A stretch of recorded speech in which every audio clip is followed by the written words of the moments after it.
어둠 속에서 빗소리만이 들렸습니다. 창고 안 불이 꺼진 그 공간에서 우리 둘의 호흡이 겹쳤습니다. 제 심장이 터질 듯 뛰었고 윤호의 손이 제 등을 감쌌습니다. 옷섭이 스치는 소리, 버클이 풀리는 기척. 밖에서는 공사장 기계 소음이 빗소리와 뒤섞였지만 그 모든 소리가 우리의 맥박 소리에 묻혔습니다. 미애 씨, 윤호의 목소리가 떨렸습니다. 저는 대답 대신 그를 더 끌어안았습니다. 돌이킬 수 없는 선을 넘는 순간이었습니다. 세상의 모든 것이 멈춘 것 같았습니다. 30년 결혼 생활에서 한 번도 느껴보지 못한 감정이었습니다. 처음으로 제가 여자라는 걸, 살아있다는 걸 느꼈습니다. 자, 지금부터 무슨 특별한 사연이 있었는지 지금 바로 시작해 보겠습니다. 구독과 좋아요는 다음 이야기들을 만드는 힘이 됩니다. 58배 나 미희입니다. 마포 재래시장 한복판에서 베이커리를 운영한 지 20년이 넘었습니다. 새벽 3시면 일어나 반죽을 치대고 5시면 빵이 구워져 나왔습니다. 손님들은 내 빵을 좋아했지만 정작 나를 좋아하는 사람은 없었습니다. 남편과는 30년을 살았지만 그건 사는 게 아니라 견디는 거였죠. 대화는 없고 시선도 마주치지 않았습니다. 그냥 같은 공간에 있을 뿐이었습니다. 새벽마다 일어나 오븐 앞에 서는 게 일상이었습니다. 반죽을 치대는 손길은 기계처럼 정확했고 빵 냄새는 언제나 똑같았습니다. 하지만 그 냄새가 나를 위로해 주진 않았습니다. 30년 전 남편과 결혼할 때만 해도 희망이 있었습니다. 사랑은 아니었지만 적어도 동반자는 될 거라 믿었죠. 하지만 그 믿음은 첫 해를 넘기지 못했습니다. 남편은 나를 보지 않았고 나 역시 그를 보지 않게 되었습니다. 빵집은 내가 혼자 키웠습니다. 남편은 명의만 올려놨을 뿐 손 하나 까딱하지 않았습니다. 가끔 찾아와 매출을 확인하고 통장을 뒤지고 그리고 사라졌습니다. 나는 그게 당연한 줄 알았습니다. 결혼이란 게 원래 그런 거라고, 나이 들면 다 그렇게 산다고 스스로를 달랬습니다. 어느 날 윤호라는 청년이 조력자로 들어왔습니다. 31살 조용하고 성실한 인상이었습니다. 처음엔 그저 일손이 하나 늘었다는 생각뿐이었습니다. 시장 안에서 청년을 구하기가 쉽지 않았거든요. 대부분은 며칠 버티지 못하고 그만뒀습니다. 새벽 3시 출근, 저녁 6시 퇴근. 젊은이들이 견디기엔 힘든 일과였죠. 그런데 윤호는 달랐습니다. 첫날부터 묵묵히 일했고 불평 한마디 없었습니다. 반죽 치대는 법을 가르쳐주면 금방 익혔고 오븐 온도 조절도 척척 해냈습니다. 하지만 무엇보다 놀라웠던 건 그가 나를 사장님이 아니라 미희 씨라고 부른 거였습니다. 미희 씨, 이 반죽 더 치댈까요? 그 호칭이 묘하게 마음 한구석을 건드렸습니다. 마치 오래전 잊고 있던 내 이름을 되찾은 것 같았습니다. 30년 동안 나는 아내, 사장, 아줌마로만 불렸습니다. 미희라는 이름은 어디론가 사라져버렸죠. 그런데 윤호가 그 이름을 불러줬습니다. 새벽마다 함께 빵을 굽고 배송을 준비하는 게 일상이 되었습니다. 윤호는 말이 많지 않았지만 필요한 순간에 정확하게 말했습니다. 그리고 그 말들은 언제나 따뜻했습니다. 미희 씨, 오늘 빵색이 예쁘네요. 미희 씨, 좀 쉬세요. 제가 할게요. 그런 말들이 쌓이면서 나는 조금씩 변하고 있었습니다. 거울을 보는 횟수가 늘었고 머리를 빗는 시간이 길어졌습니다. 새벽에 일어날 때 무거웠던 몸이 조금 가벼워진 것 같았습니다. 하지만 나는 그게 뭘 의미하는지 알고 싶지 않았습니다. 인정하고 싶지 않았습니다. 58배 내가 31살 청년을 의식한다는 게 말이 되나요? 그건 우스운 일이었습니다. 아니, 위험한 일이었습니다. 어느 날 배송을 마치고 돌아오는 길에 엘리베이터를 탔습니다. 윤호와 함께였습니다. 그날이 모든 걸 바꿨습니다. 엘리베이터 문이 닫히고 우리는 5층을 향해 올라가기 시작했습니다. 새벽 5시 건물은 아직 조용했습니다. 배송 카트를 밀며 엘리베이터에 탄 건 수백 번도 넘게 한 일이었습니다. 평범한 아침이었습니다. 아니, 평범해야 했습니다. 그런데 3층 어디쯤에서 갑자기 덜컥하는 소리와 함께 멈췄습니다. 불이 꺼졌습니다. 순간 숨이 막혔습니다. 윤호가 비상벨을 눌렀지만 반응이 없었습니다. 미희 씨, 괜찮으세요? 윤호의 목소리가 어둠 속에서 들렸습니다.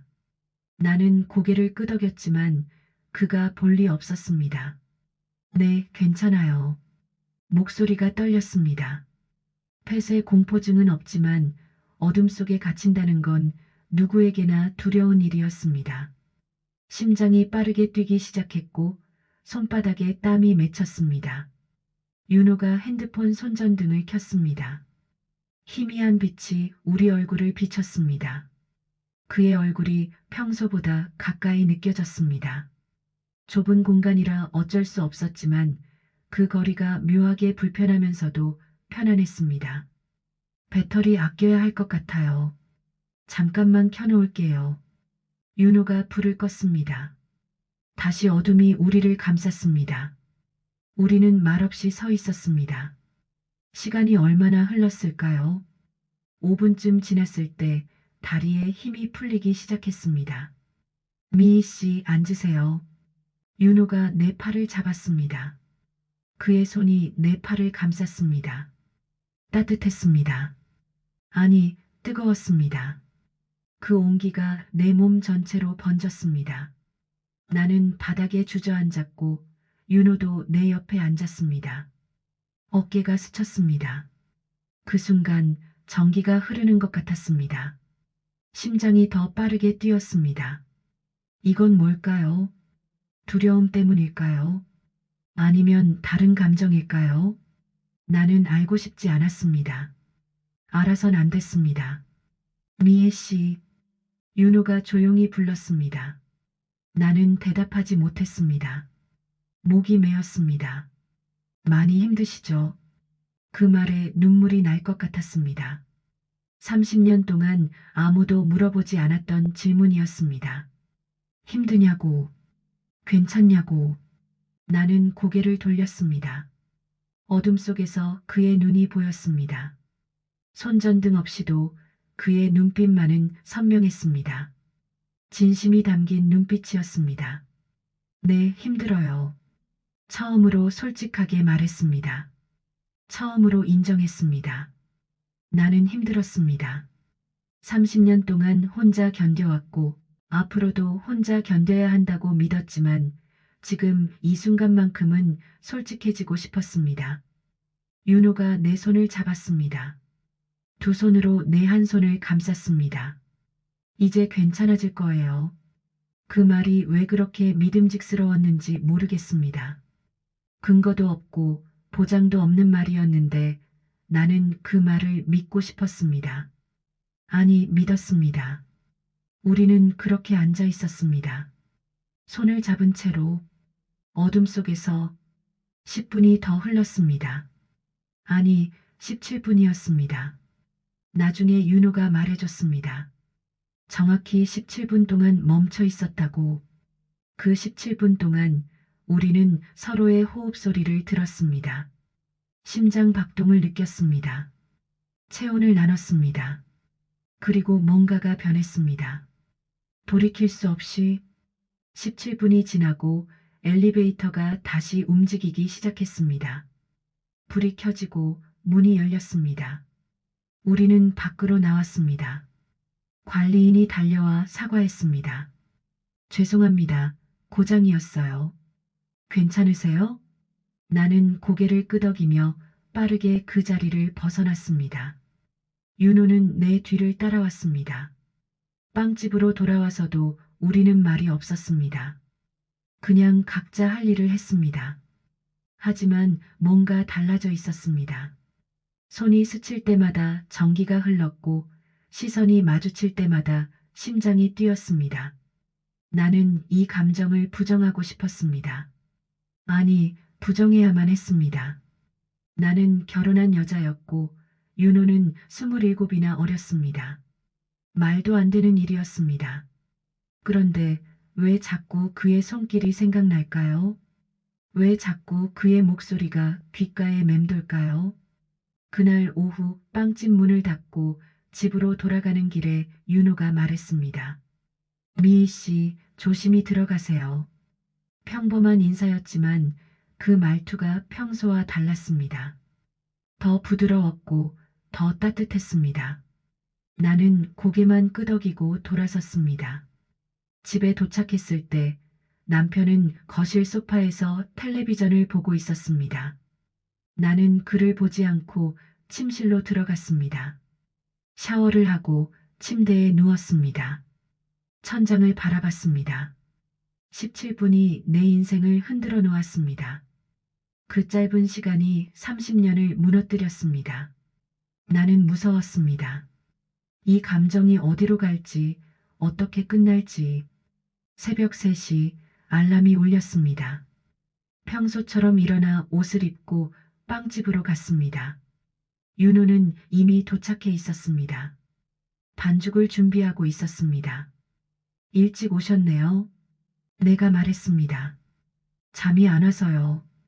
윤호가 대답했습니다. 우리는 눈을 마주쳤습니다. 그리고 동시에 시선을 피했습니다. 그날부터 일주일 동안 우리는 서로를 의식하며 일했습니다. 대화는 줄었고 거리는 멀어졌습니다. 하지만 긴장은 높아졌습니다. 공기가 무거웠습니다. 어느 날 저녁 집에 돌아왔을 때 남편이 물었습니다. 요즘 왜 그래? 나는 놀라서 그를 봤습니다. 30년 만에 처음 듣는 질문이었습니다. 무슨 말씀이세요? 표정이 이상해. 뭔가 숨기는 거 있어? 나는 가슴이 철렁했습니다. 남편이 눈치챈 걸까요? 아니, 뭘 눈치채겠어요. 아무 일도 없었는데. 엘리베이터에서 손잡은 게 전부인데. 아무것도 없어요. 나는 대답하고 침실로 들어갔습니다. 하지만 남편의 시선이 날카로웠습니다. 뭔가를 의심하고 있었습니다. 며칠 뒤 빵집 책상 위에 작은 메모가 놓여 있었습니다. 윤호의 글씨였습니다. 미희 씨, 괜찮으시면 오늘 퇴근 후에 잠깐 이야기할 수 있을까요? 나는 그 메모를 구겨서 쓰레기통에 버렸습니다. 안 돼. 이러면 안 돼. 하지만 퇴근 후 나는 빵집 뒷골목에 서 있었습니다. 윤호가 기다리고 있었습니다. 뒷골목은 조용했습니다. 가로등 하나가 희미하게 우리를 비췄습니다. 시장 상인들은 모두 떠났고 골목엔 우리 둘뿐이었습니다. 윤호가 먼저 말을 꺼냈습니다. 미희 씨, 저 때문에 불편하시다면 그만둘게요. 나는 고개를 저었습니다. 아니에요. 당신 잘못이 아니에요. 그럼 뭐가 문제예요? 나는 대답할 수 없었습니다. 어떻게 말하나요? 당신을 의식하고 있다고. 당신의 손길이 자꾸 생각난다고. 엘리베이터에서의 17분이 내 30년을 흔들었다고. 윤호가 한 걸음 다가왔습니다. 미희 씨, 저도 마찬가지예요. 나는 숨이 막혔습니다. 뭐가요? 저도 미희 씨를 의식하고 있어요. 엘리베이터 그날 이후로 자꾸 생각나요. 그의 목소리가 떨렸습니다. 나는 뒤로 물러났습니다. 벽에 등이 닿았습니다. 안 돼요. 이건 안 돼요. 왜요? 저는 결혼했어요. 그리고 당신은 너무 어려요. 윤호가 웃었습니다. 쓸쓸한 웃음이었습니다. 나이가 뭐가 중요해요? 미희 씨는 행복하세요? 남편이 당신을 사랑해요? 나는 대답할 수 없었습니다. 행복하지 않았습니다. 남편은 나를 사랑하지 않았습니다. 30년 동안 한 번도 사랑받은 적 없었습니다. 윤호가 내 손을 잡았습니다. 저는 미희 씨를 존중해요. 그리고 좋아해요. 그 말이 심장을 찔렀습니다. 나는 눈물을 참을 수 없었습니다. 58평생 처음으로 누군가에게 좋다는 말을 들었습니다. 윤호 씨, 미희 씨, 우린 아무것도 안 했어요. 손잡은 게 전부예요. 그게 죄가 되나요? 죄가 될까요? 손을 잡는 게, 서로를 좋아하는 게, 나는 몰랐습니다. 더 이상 뭐가 옳고 그른지 구분할 수 없었습니다. 윤호가 나를 안았습니다. 조심스럽게, 천천히. 나는 거부하지 않았습니다. 거부할 수 없었습니다. 그의 품에서 나는 울었습니다. 30년 동안 참았던 눈물을 쏟아냈습니다. 괜찮아요, 미희 씨. 괜찮아요. 윤호가 내 등을 쓰다듬었습니다. 그 손길이 따뜻했습니다. 나는 더 울었습니다. 얼마나 울었을까요? 눈물이 멈췄을 때 나는 그의 품에서 고개를 들었습니다. 그의 얼굴이 가까웠습니다. 숨소리가 들렸습니다. 윤호가 내 뺨을 닦아줬습니다. 손가락이 내 피부를 스쳤습니다. 전기가 흘렀습니다. 심장이 뛰었습니다. 미애 씨, 그가 속삭였습니다. 나는 눈을 감았습니다. 그리고 그의 입술이 내 이마에 닿았습니다. 부드러웠습니다. 나는 떨렸습니다. 온몸이 떨렸습니다. 이건 처음이었습니다. 30년 결혼 생활에서 한 번도 느껴보지 못한 감정이었습니다. 이제 가봐야 해요. 내가 말했습니다. 윤호가 고개를 끄덕였습니다. 나는 그의 품에서 벗어나 골목을 빠져나갔습니다. 뒤돌아보지 않았습니다. 뒤돌아보면 무너질 것 같았습니다. 집에 도착했을 때 남편은 자고 있었습니다. 나는 조용히 샤워를 하고 침대에 누웠습니다. 윤호의 온기가 아직 남아 있었습니다. 그의 손길이, 그의 입술이 생각났습니다. 나는 죄책감을 느껴야 했습니다. 하지만 느껴지지 않았습니다. 오히려 살아있다는 느낌이 들었습니다. 다음 날부터 일상이 무너지기 시작했습니다. 윤호와 눈을 마주치는 게 어려웠지만 동시에 간절했습니다. 손이 스칠 때마다 전기가 흘렀고 그 순간을 기다리는 내가 있었습니다. 새벽마다 함께 빵을 구우며 우리는 조금씩 가까워졌습니다. 대화가 늘었고 웃음도 늘었습니다. 하지만 조심스러웠습니다. 시장 사람들 눈도 있었고 무엇보다 내 양심이 나를 감시했습니다.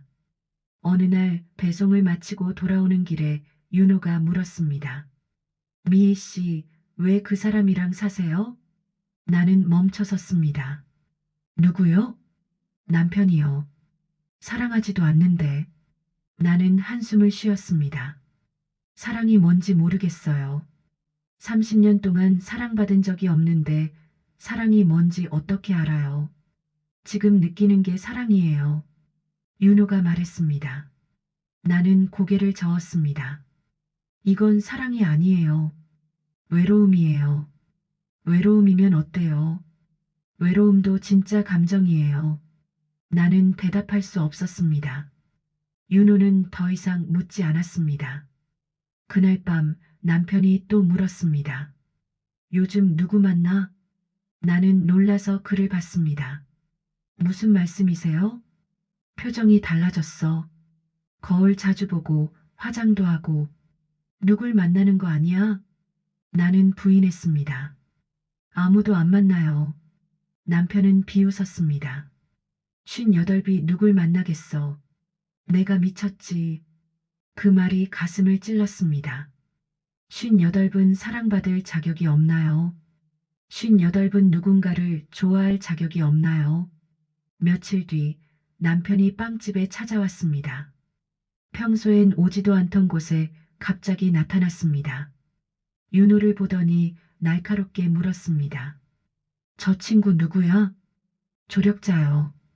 언제부터? 한 달 됐어요. 남편이 윤호를 위아래로 훑어봤습니다. 그 시선이 불쾌했습니다. 윤호는 조용히 반죽을 치대며 아무 말하지 않았습니다. 남편이 나를 보며 말했습니다. 저 친구 자르고 나이 든 아줌마 써. 왜요? 꼴 보기 싫으니까. 나는 참았습니다. 화를 내면 더 의심받을 것 같았습니다. 남편은 잠시 빵집을 둘러보더니 나갔습니다. 윤호가 조심스럽게 물었습니다. 괜찮으세요? 괜찮아요. 하지만 괜찮지 않았습니다. 남편이 의심하기 시작했습니다. 뭔가 조치를 취할 것 같았습니다. 그날 밤 남편의 서재 문이 잠겨 있는 걸 발견했습니다. 평소엔 열려 있던 문이었습니다. 나는 불안했습니다. 뭔가 숨기는 게 있었습니다. 며칠 뒤 남편이 외출한 사이 서재 문을 열어봤습니다. 책상 위에 장부가 펼쳐져 있었습니다. 빵집 수입 장부였습니다. 그런데 숫자가 이상했습니다. 실제 수입보다 훨씬 적게 기록되어 있었습니다. 나는 핸드폰으로 사진을 찍었습니다. 뭔가 잘못되고 있었습니다. 일주일이 지났습니다. 남편의 감시가 심해졌고 나는 윤호와의 거리를 더 벌려야 했습니다. 하지만 마음은 자꾸 그에게로 향했습니다. 어느 날 윤호가 퇴근 전에 말했습니다. 미애 씨, 오늘 조금 늦게까지 있어도 될까요? 새빵 레시피 연습하고 싶어요. 나는 고개를 끄덕였습니다. 평소 같으면 거절했을 텐데 그날은 함께 있고 싶었습니다. 저녁 6시 시장이 조용해졌습니다. 우리는 빵집에 남아 반죽을 치댔습니다. 하지만 레시피 연습은 핑계였습니다. 우리 둘 다 알고 있었습니다. 윤호가 먼저 말했습니다. 미애 씨, 저 때문에 힘드시죠? 아니에요. 거짓말이에요. 남편분이 의심하고 계시잖아요. 나는 한숨을 쉬었습니다. 내 문제예요. 당신 잘못이 아니에요. 윤호가 내 손을 잡았습니다. 미희 씨, 후회해요? 저를 만난 거. 나는 고개를 저었습니다. 후회 안 해요. 처음으로 살아있다는 느낌이 들었어요. 윤호가 나를 안았습니다. 이번엔 더 강하게, 더 간절하게. 나도 그를 안았습니다. 윤호 씨, 네. 이러면 안 되는 거 알아요. 알아요. 그런데 멈출 수가 없어요. 저도요. 우리는 서로를 바라봤습니다. 호흡이 거칠어졌습니다. 윤호의 손이 내 뺨을 감쌌습니다. 그리고 천천히 조심스럽게 그의 입술이 내 입술에 닿았습니다. 세상이 멈춘 것 같았습니다. 심장이 터질 듯 뛰었습니다. 이건 처음이었습니다. 30년 결혼 생활에서 한 번도 느껴보지 못한 키스였습니다. 윤호의 입술은 부드러웠습니다. 따뜻했습니다. 그리고 간절했습니다. 나는 그 간절함에 답했습니다. 얼마나 키스했을까요? 숨이 차서 떨어졌을 때 우리는 서로의 이마를 맞댔습니다. 호흡을 고르며 떨림을 진정시키며 미희 씨 사랑해요. 윤호가 속삭였습니다. 나는 눈물이 났습니다. 저도요. 평생 처음으로 말하는 고백이었습니다. 58배 처음으로 사랑한다고 말했습니다. 우리는 빵집 안에서 서로를 안고 있었습니다. 시간이 멈춘 것 같았습니다. 하지만 현실은 멈추지 않았습니다. 핸드폰이 울렸습니다. 남편이었습니다. 어디야? 빵집이요. 지금 몇 시인데? 빨리 와. 전화가 끊겼습니다. 나는 윤호를 보았습니다. 가봐야 해요. 윤호가 고개를 끄덕였습니다. 조심히 가세요. 나는 빵집을 나섰습니다. 뒤돌아보니 윤호가 서 있었습니다. 손을 흔들었습니다. 나도 손을 흔들었습니다. 집에 도착했을 때 남편은 거실에서 기다리고 있었습니다. 표정이 차가웠습니다. 누구랑 있었어? 혼자 있었어요. 거짓말하지 마. 빵집 CCTV 확인했어. 나는 숨이 막혔습니다. CCTV 잊고 있었습니다. 뭐 봤는데요? 남편이 비웃었습니다. 58비 30대 남자랑 키스하는 거 꼴불견이더라. 그 말이 칼처럼 찔렀습니다. 하지만 나는 고개를 들고 말했습니다. 그래서요? 남편이 놀란 표정을 지었습니다. 뭐, 그래서 어쩔 건데요? 이혼해. 나는 웃었습니다. 좋아요. 이혼해요. 이혼 이야기가 나온 뒤 집안 분위기는 얼어붙었습니다. 남편은 변호사를 선임했고 나에게 이혼 합의서를 내밀었습니다. 하지만 조건이 있었습니다. 빵집은 내가 가져간다. 무슨 소리예요? 제가 만든 거예요. 명의는 공동이야. 법적으로 내 거기도 해. 당신은 손 하나 까딱 안 했잖아요. 상관없어. 법이 중요한 거지. 나는 화가 났습니다. 30년 동안 혼자 일궈온 빵집을 빼앗으려 한다니. 하지만 법적으로는 공동 명의가 맞았습니다. 결혼할 때 함께 만든 거니까요. 며칠 뒤 남편이 나를 고소했습니다. 횡령과 배임 혐의였습니다. 빵집 수입을 빼돌렸다는 거였습니다. 말도 안 되는 혐의였습니다. 경찰 조사를 받으며 나는 깨달았습니다. 남편이 계획한 거였습니다. 장부를 조작해서 내가 돈을 빼돌린 것처럼 만든 거였습니다. 윤호가 찾아왔습니다. 미희 씨, 괜찮으세요? 괜찮지 않아요. 모든 게 무너지고 있어요. 제가 도와드릴게요. 어떻게요? 증거를 찾아요. 남편분이 뭔가 조작한 거잖아요. 나는 고개를 끄덕였습니다. 윤호의 말이 맞았습니다. 증거를 찾아야 했습니다. 우리는 빵집 CCTV를 확인했습니다. 그리고 발견했습니다. 남편이 새벽에 몰래 빵집에 들어와 장부를 뒤지는 모습이었습니다. 날짜는 한 달 전이었습니다. 이거예요. 윤호가 말했습니다. 나는 영상을 저장했습니다. 며칠 뒤 남편의 통화 녹음도 찾았습니다. 남편이 변호사와 나눈 대화였습니다. 미희를 무고로 몰아서 빵집을 빼앗읍시다. 가능합니까? 장부 조작했으니 가능해요. 증거도 있고요. 그 목소리를 듣는 순간 나는 전율했습니다. 30년 함께 산 사람이 나를 이렇게까지 배신할 수 있다니. 나는 변호사를 선임했습니다. 그리고 증거를 제출했습니다. CCTV 영상, 녹음 파일, 그리고 조작된 장부와 실제 장부의 비교 자료. 법정 날짜가 잡혔습니다. 나는 떨렸습니다. 하지만 윤호가 옆에 있었습니다. 괜찮을 거예요, 미희 씨. 진실은 이기니까요. 나는 그 말을 믿고 싶었습니다. 법정에 서기 전날 밤 윤호를 만났습니다. 빵집 뒤편 창고에서였습니다. 우리는 오랜만에 둘만의 시간을 가졌습니다. 미희 씨, 무서워요? 무서워요. 모든 걸 잃을 것 같아요. 윤호가 나를 안았습니다.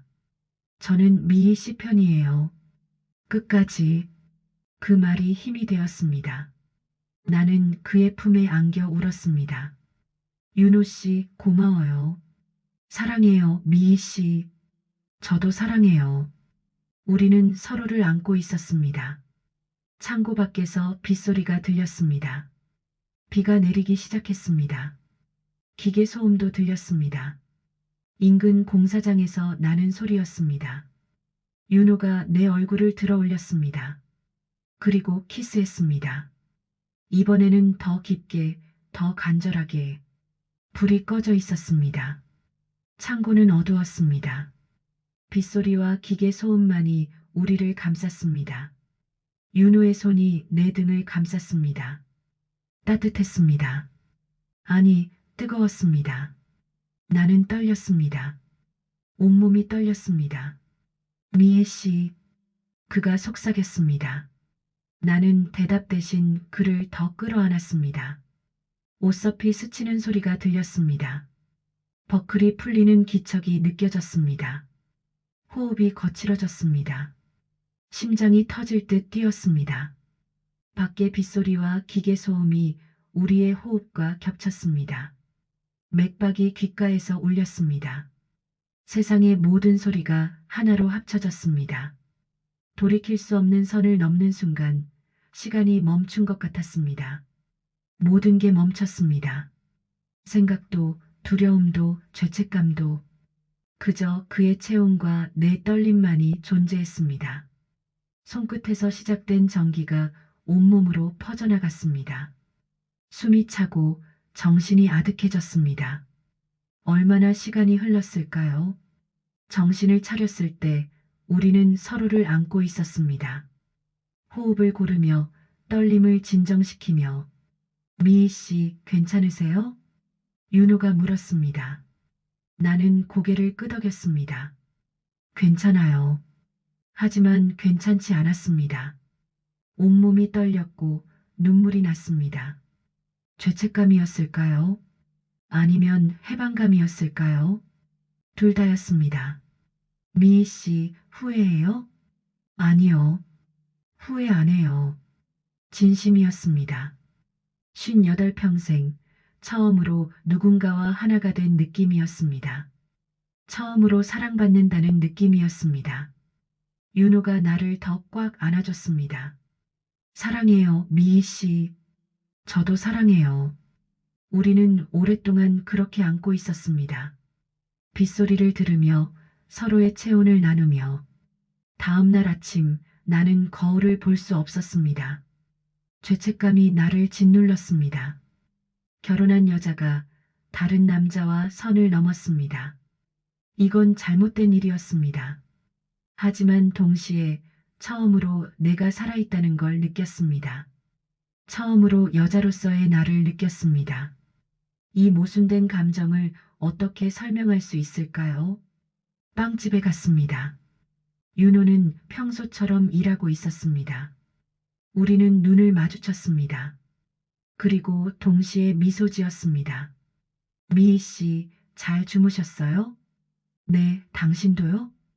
평범한 대화였지만 그 안에 담긴 의미는 평범하지 않았습니다.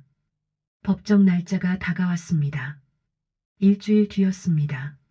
나는 증거를 다시 확인하고 변호사와 계속 미팅했습니다.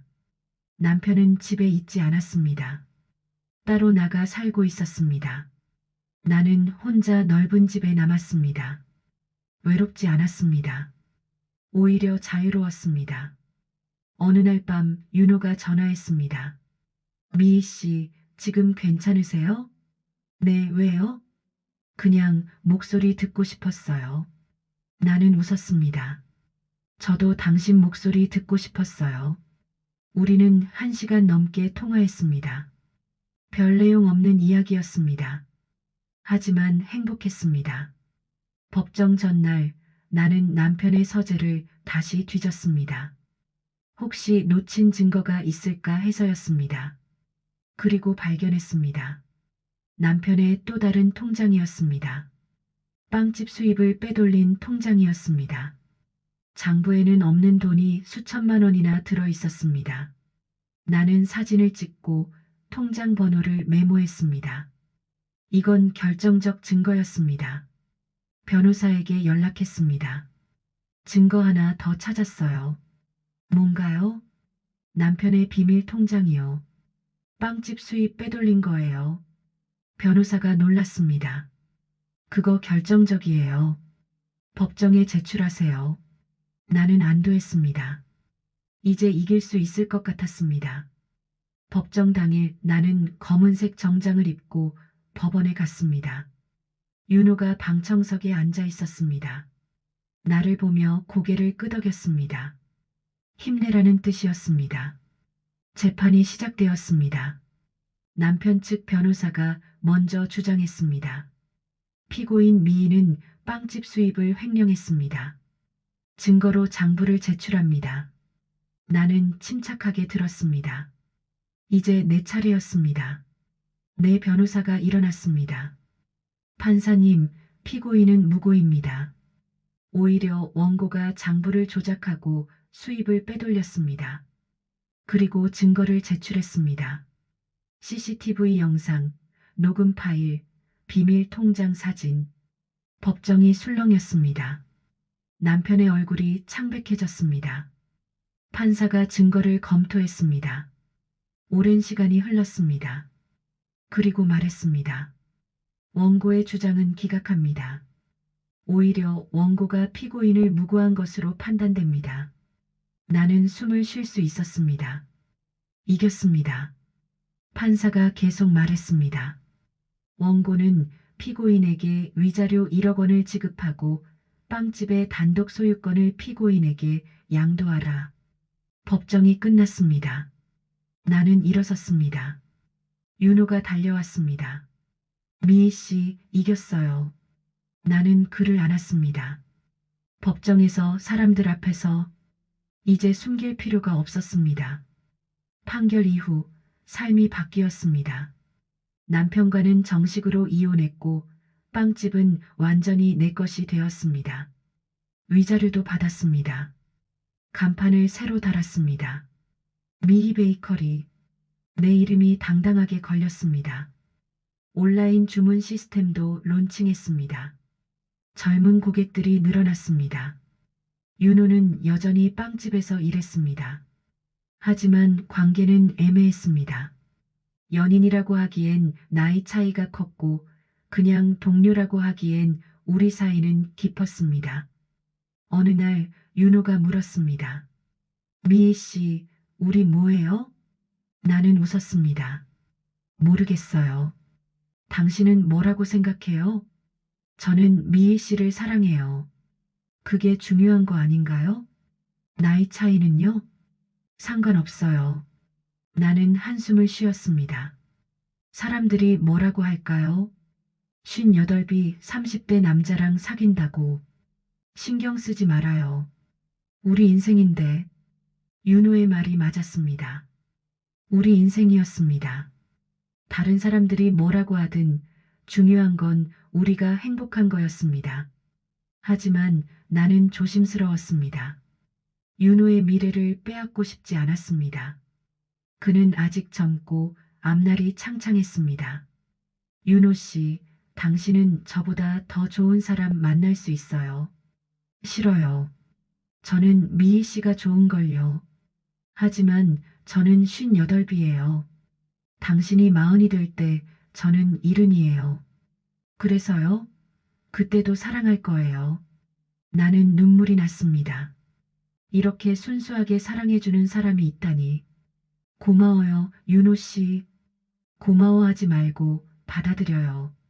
나는 고개를 끄덕였습니다. 받아들이기로 했습니다. 이 사랑을.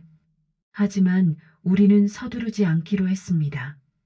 천천히 조심스럽게 서로를 존중하며. 시장 사람들은 우리를 신기하게 봤습니다.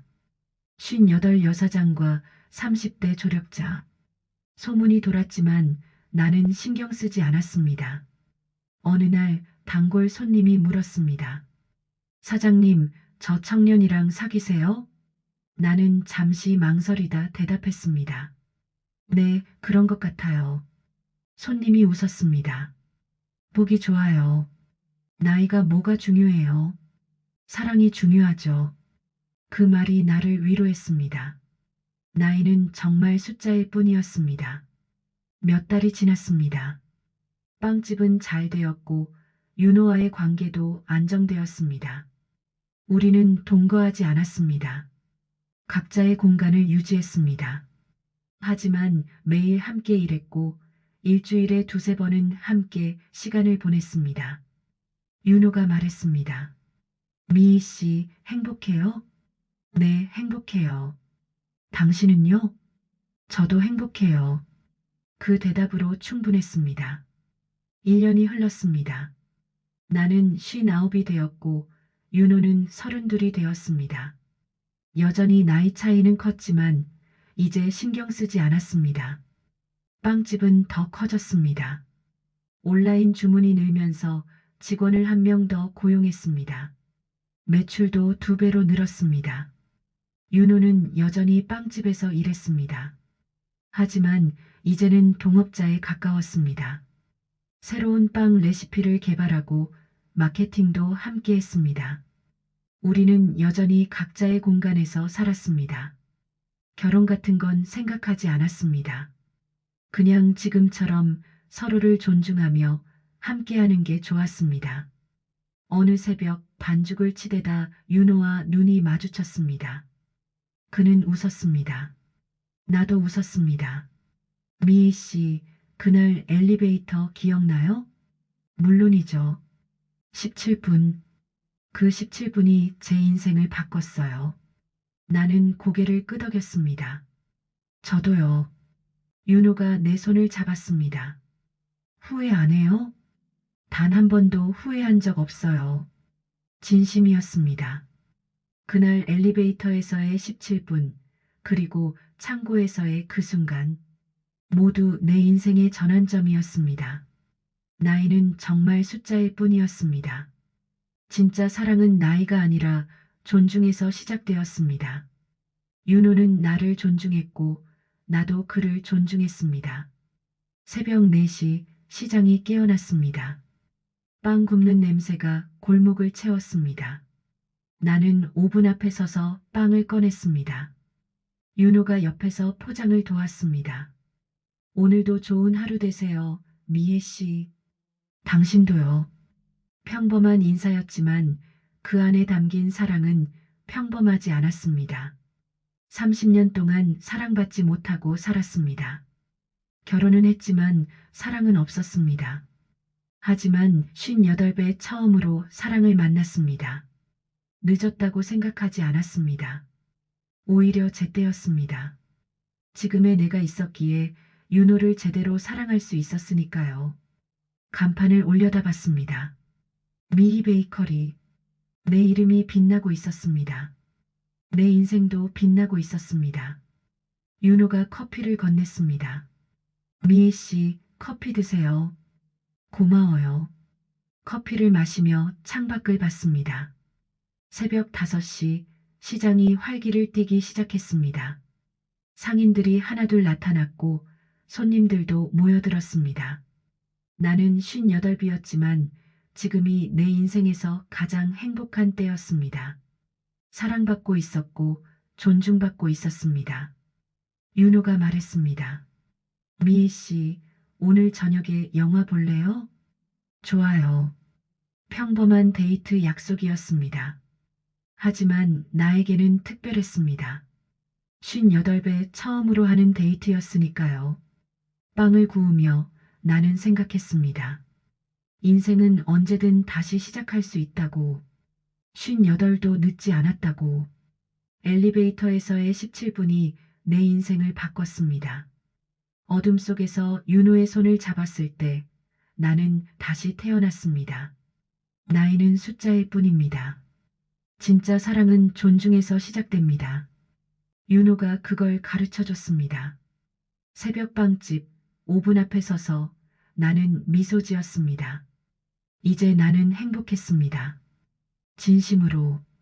이 이야기가 여러분께 작은 위로와 용기가 되었으면 좋겠습니다.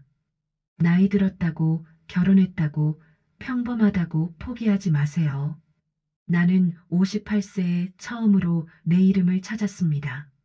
내 삶을 되찾았습니다. 그리고 처음으로 살아있다는 걸 느꼈습니다. 구독과 좋아요는 저에게 큰 힘이 됩니다. 여러분의 응원 한 번이 또 다른 누군가의 이야기를 세상에 전하는 시작이 되니까요. 당신의 인생도 언제든 다시 시작할 수 있습니다. 58세든 68세든 78세든요. 나이는 숫자일 뿐. 사랑과 행복, 그리고 존중에는 유효기간이 없으니까요. 오늘도 행복하세요. 그리고 사랑하세요. 나이와 상관없이요. 감사합니다.